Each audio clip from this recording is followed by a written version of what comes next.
Wake up the whole world. Now was a high time to awake out of sleep. Today I'm going to show you the seed of the New World Order and also the mark of the beast that they already have. All they have to do is enforcing their law. The whole thing is tied with religion. That's why Revelation chapter 13 verse 17, the Bible says no one can buy or sell. Notice. It's a great honor for me. Thank you so much. Friends, I'm going to give you a little history and then I will tell you the power behind the scene, the New World Order. Constantine was the one who united the church and stayed together. Notice, during Dark Ages, pagan Rome, when he marched them to Tiber River, they said they was baptized. So when they came to the church, they was idol statue worshippers. So when they brought their statues in Roman Catholic Church, they start naming them Christian name, Jupiter and all this thing. They call them Peter and Rosary and all this paganism that they brought to Roman Catholic Church. And some of the Christians they don't like, so they protest against. That's why they call them Protestants or Protestant. So they set up their Jesuit order during 1500. The reason they said their Jesuit order is to destroy the Christians that they protest against their paganism. They also infiltrate the state to control the whole world. The Jesuits, they created Masons, and now they got Skull and Bones, Illuminatis, all them secret societies, friends. They control the whole world. And what else? Obama and all them powers, they all belong to secret societies. I love everybody. I don't have a choice if I want to go to heaven, but I got to tell you the truth because the whole thing is tied with Bible. The church and state is going to unite in the last days and they will bring the mark of the beast that the Bible says. So notice. You came from circumference I did, your old country. Yes. And it was successful. Successful? You have some decisions. It's not so easy with all. The Iraq War has been another foreign policy challenge, beginning with John Paul's papacy. Other foreign policy priorities for Benedict include pushing for peace in the Holy Land and decrying rising secularism in Europe. He's also been quietly working to establish relations, something that was not possible during the last papacy, largely because of John Paul's role in the fall of communism in Poland. The Chinese obviously didn't want John Paul II running around China doing the same thing. Pope Benedict is not that kind of a threat to China. Most of the time, in places around the world, Vatican diplomats work outside the spotlight, where experts say they often have an advantage. Some question how much government leaders of today truly listen to what the Pope has to say. And that, observers say, is a moral authority that can't be measured by economic strength or military divisions. A moral authority Benedict hopes to draw upon when meeting with U.S. officials and speaking before the United Nations. I'm Kim Lawton in Washington. Now we can see a new world coming into view. A world in which there is a very real prospect of a new world order.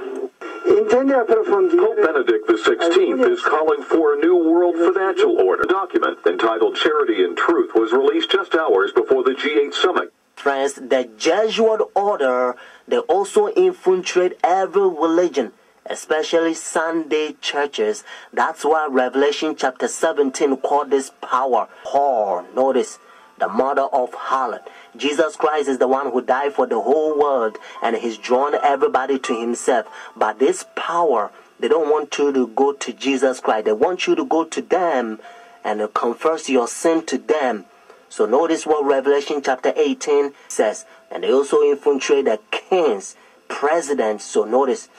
And he cried mightily with a strong voice, saying, Babylon the great is fallen and is fallen, and is become the habitation of devils, and the hole of every foul spirit, and the cage of every unclean and hateful bird.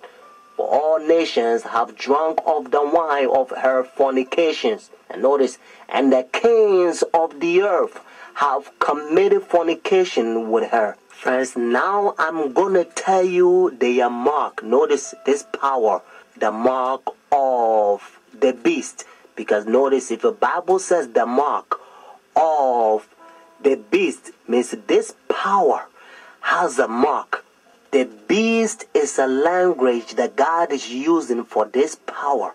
And they themselves, they says in their own book, the book of Catechism, the old version, notice, they says Sunday worship is their mark of authority. The new version, they don't use the word authority, but at least, thank God, they still admit it. Even the new version of Catechism, they still says they changed the Sabbath from Saturday to Sunday. Friends, the mark of the beast is not worldly speculations that sometimes you hear. Some people says, well, it's computer chip, but unfortunately you don't find in the Bible. And some people says, it's 666. But according to Revelation 13 verse 18, actually 666 help you to find the beast. What I mean is to identify the beast. But the Bible says the mark. The reason why I repeat and I kind of stretch it because I don't want you to miss it. It's a deception. Notice the mark of the beast. It's clear. It means the power, the beast has a mark. Constant to change the Sabbath from Saturday to Sunday. But unfortunately, Sunday churches, they adopt sun worship day for so many years. They don't want to get rid of it. But actually, it's a pagan sun worship day, Sunday worship. Look, even the spellings, you'll find out. Matter of fact, if you look at your calendar, Sunday is always begin as the first day of the week. Unfortunately, they will skip, and some people, they don't know, they will count Monday as the first day of the week, because according to Revelation chapter 12 verse 9, the devil will deceive the whole world. So it's a deception. So a lot of people, the devil, he's in the process blinding the people, including the Christendom. Friends, if you go to church Sunday, notice the first day church, now you don't have the mark of the beast according to Revelation 14 and 13 unless the law is enforced. That's why now you hear different country, they try to forcing the people to not sell or do anything on Sunday because they try to enforce the law. But according to Bible, notice United States is the one who's going to cause the whole world to worship the beast. Their sun worship day means Sunday worship according to Revelation 13. So whenever United States enforce the law, then every country also going to enforce because they control the whole world. Every president on the Roman Catholic Church. Friends, Saturday is always the Sabbath, the seventh day of the week. Notice, and again, it's always Saturday. And that's why the Bible says the seventh day is the Sabbath. Jewish nation, even though I'm not Jewish, they still keep the Sabbath Saturday. And also encyclopedia, you will find it even different language. If you speak Spanish, Sábado means Saturday. You can also find in the Bible, according to Genesis chapter 2, verse 2 to 3, you're going to find out that God created heaven and the earth 6 days, and the seventh day he rested, and that seventh day, it's Saturday. And then Jesus Christ, remember, when Adam and Eve, they sinned, Jesus Christ came to redeem our soul, and he finished his work 6 days, Friday afternoon. Remember, that's why they call it Easter Friday or Good Friday. It says it is finished Friday, and then he rested Saturday, just like he rested Genesis chapter 2 verses 1 to 3.